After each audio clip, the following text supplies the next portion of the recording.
Mr. Alan Forniss, welcome, brother. How you doing today? I'm good, brother. How you doing, man? I'm doing outstanding, brother. I'm living the dream out here, man. Love it, man. No, hey, you know what? I've been watching and dang, man, like there's just so much talent, so much experience that those of you out there are not taking notes. I mean, you should be taking notes because there's some true, really good nuggets that have been thrown out, and I'm even like, jotting down some Me things. too, So, bro. I'm over here like taking notes down and everything, right? right. No, but so but dude, thank you so much, man. I truly appreciate you tuning in today. I appreciate your time and just share with people your story, bro. Start them off with that. yeah, man. So, I started in the business in '99. It was a really good year when I kind of started because the refinance boom was just about peaking, and anybody with a pulse, could basically get a loan. You know what I mean? So, Yeah, I came in at a very opportune time, and then of course, within that course, I was able to get licensed. I did mortgage for about 7.5 years, and once that industry started, taking a little bit of a nosedive, I started, venturing out and worked in some REO companies, oversaw property preservation. So I kind of got a taste of that world. And then about 2013, I decided, hey, you know what? I think I want to get back into the real estate game. Got my license reinstated and been doing it ever since. And I was with Keller Williams, from the beginning up until about a couple weeks ago. Made the switch over to EXP, and that's nice. kind of where I'm at. But at the end of the day, I feel, and I think Annette really touched on this, which was, anybody can do this business. Don't get me wrong; it's not rocket science, but it does take a certain mindset and a certain skill level. Because again, what we do, it isn't that easy. A lot of us get into this business or look and see on $1 million listing and think, oh my gosh, it's so glamorous, and hey, we could just go out and make a killing. Guess what? They don't show you behind the scenes. They don't show you all the blood, sweat, and tears that obviously take place behind the scenes. So again, it's one of those things. If you're gonna do it, you got to go 100%. And again, is it for everybody? Maybe not. But it isn't, like I said, it's not rocket science. But there is a science to it, and Absolutely, I'm sure a lot of us out there can testify to that. So, but it's absolutely. good. It's been a blessing. It's definitely been a fun journey. A learning journey at the same time as well. Yeah, absolutely, brother. And what would you say, for, I know you just shared your mindset, what do you listen to, bro? Like, who do you listen to? What do you read? Podcasts? Oh man, John C. Maxwell, huge on my list. Definitely John C. Maxwell. I listen to Grant Cardone, Gary V, um, Leo Robles. Yeah, what's up, bro? Thanks, man. Yeah, Appreciate no, and I'm a true believer in whatever industry you're in, whether it be our industry, whether it's if you're an athlete, you need a mentor, you need that coach, you need that training, and that's huge. And I didn't really latch onto that mentality until like after like 2 years being in the business. And when I started seeing these big producing agents, and they all had that one common denominator, which was they had a coach. They it. had somebody that obviously kept them, one, accountable, but number two, was always in their ear meant with mentorship. And I think that's huge. Yep. Of course, we all get a little bit of an ego at some certain I guess Stages. positions, yeah, stages of our career or in our life. And so I thought, I'm doing well, I don't need a coach. But you don't realize it's not even so much of the fact of needing a coach or a mentor for your business. It's also sometimes for your personal. And I'm a true believer, and I think you and I spoke about this one time. Everything has to be aligned: spiritual, business, personal. So if anything's out of whack, it's going to affect the others. So Yep. I'm really trying to level myself out. And I think this pandemic has allowed me, I'm sure for a lot of people, to be able to do that. Take a step back, kind of reevaluate, wherever you are in life, whether it's, spiritually, business wise, personal. So it's been a good thing. Bro, what you just said. It's a huge nugget for people. It really is about diving into that and being humble to like ask people for help and learn from other people that have already been there. And I think Right. that's one of the things that makes the greats in the business become great, and the ones that you could easily just say like, no, I'm not going to ask anybody. I'm going to close. I'm going to retreat. And Right. you chose to continue to go out there and learn. So that's a big key for out there, everybody that's listening. So Really. what time you wake up, bro? I'm gonna ask you that question. What time you wake Yeah. up? Yeah. So now with this You're pandemic, like obviously, 9 o'clock. I'm like, yeah, exactly. I just woke up like an hour ago, man. No. With this pandemic, obviously, because we're all working remotely and from home, I, waking up maybe like 7:30. But on a normal basis, when things were, a little more normalcy, I guess, if you will, about 5:30, 5:45, hit the gym, back home, and then get into the office. Sometimes, between 8:30, depending on what I had going on for the day.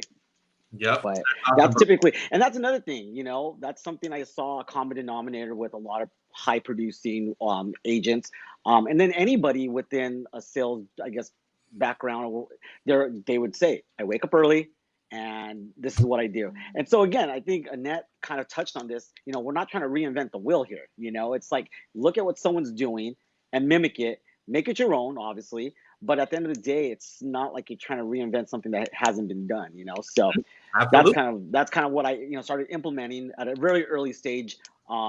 With me being back into the real estate world, I really thought, hey, if I want to make it, we all have the same hour, the 24 hours that she mentioned, Mhm. but let me see how I can gain a little more by waking up maybe a couple hours before everyone else out there. You know what I mean? So Absolutely.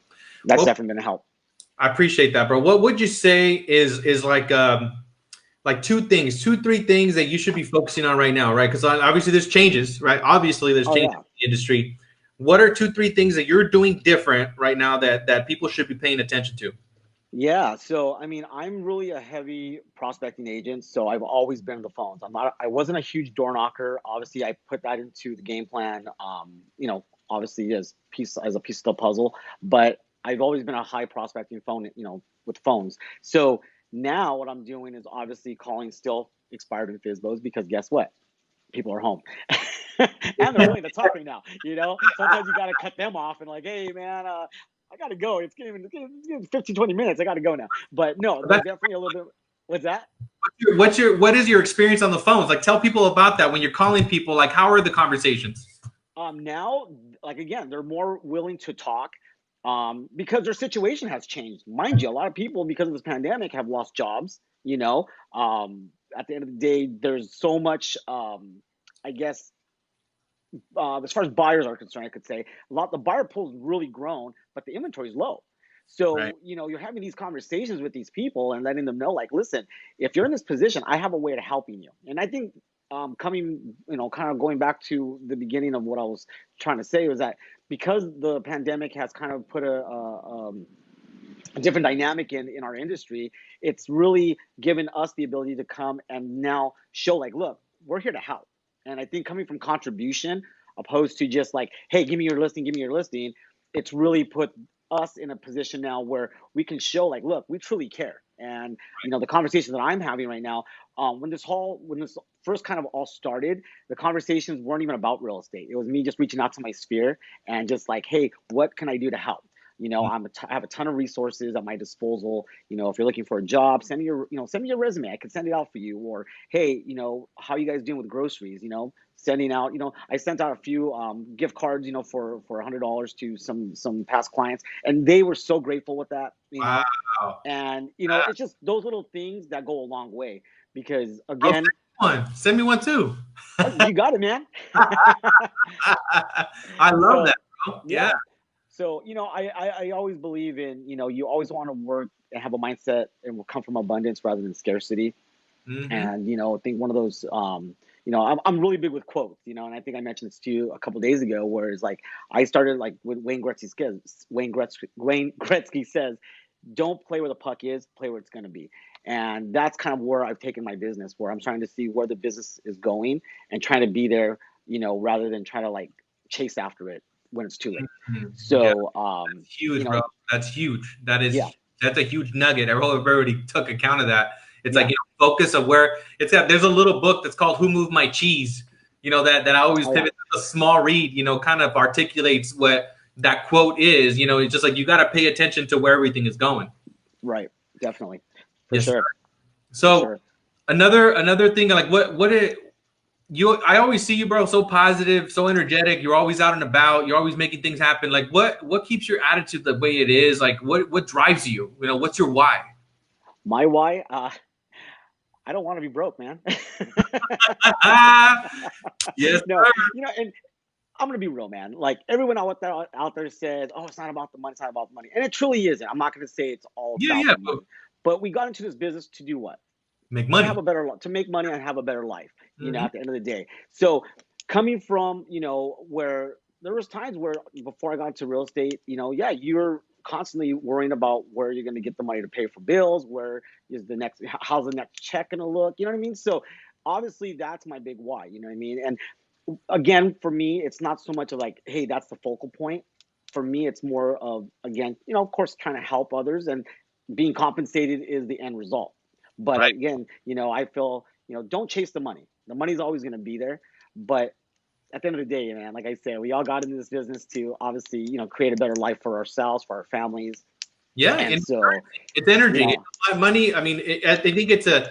I think that our relationship with money should be healed. I think a lot of people, just like think that they have a connection with that money is something that's bad. Money is right, money. Imagine we have more money, we got more things to do, more people to impact, more people to help. for You know, sure. like we could fulfill on our mission in a bigger way, and we need energy, which is money. Money is a Definitely. translation of that. So Definitely. I Yeah. agree. I agree. Yeah.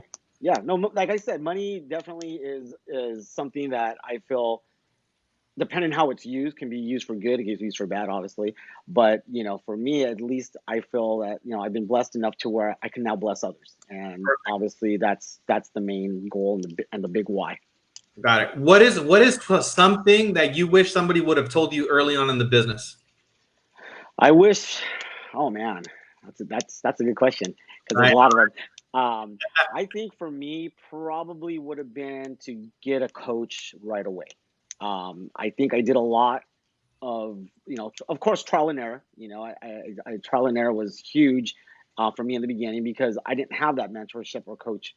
Um, don't get me wrong, Cal Williams has a great training program, but for me, because of where I was going and what I was doing at the time, I don't feel that I had the proper mentorship and coaching. So I wish somebody would have like just got me by the back of the neck and said, "Hey, man, go get your coach."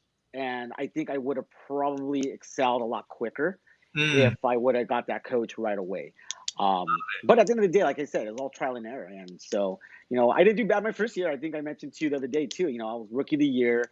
Coming in, I did something like 20, 21 sides, yeah, and because I you know didn't the have average. prior expectation, right? You didn't have the Right. expectation of it. Yeah, yeah. And like, again, it was me being naive, because I didn't realize that, an average agent only does 5 to 7 deals a year. So for me Mm, to do that kind of number was, obviously a fantastic thing, and it was a blessing as well. But I think if I would have known, differently, I probably would have put a lot of pressure on myself, to where I was kind of like, ooh, maybe I wouldn't have done that many. So it was like, again, me being green, me being a little naive, and then of course just hitting the ground running, man.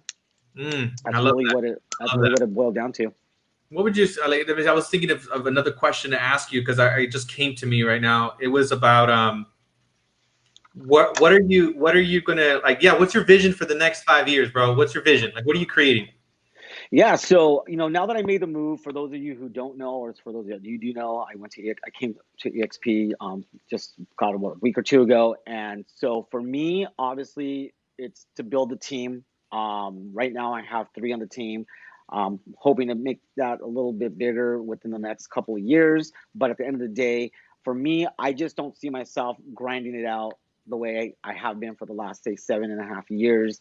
By the time I'm 55, hopefully sooner, I want to be able to just kind of kick back a little bit more, have, of course, the team still fully functioning, but have that passive income to where I'm not, constantly on the grind. Mm, I know that's one thing that EXP does offer, which is, the rev share, and also the stock option, which is great, because that's basically 401k for me, and for the rest of us within the company. But again, going back to some of the people that were talking prior, investments are huge. Like, we can't, huge. for me at least, you can't be in this industry and fake the funk. If you're trying to Yep. preach and trying to tell people, hey, you got to buy a house and you got to invest, and you're not doing it yourself, well, Lead man, by example. You you got got to to lead by lead by example, example. brother. Exactly. Well, So, I think that is our time. We got our next speaker, my brother. oh, Thank okay. you so much for your time. I just want to say this, bro. I want to Yeah, acknowledge you for taking your time. Thank you definitely. your leadership. Thank you for who you are. Keep making a difference. Keep making those funny ass quotes. I appreciate them. Love you, brother. Have a good one. Peace out. Peace out, man. All righty. So we got our next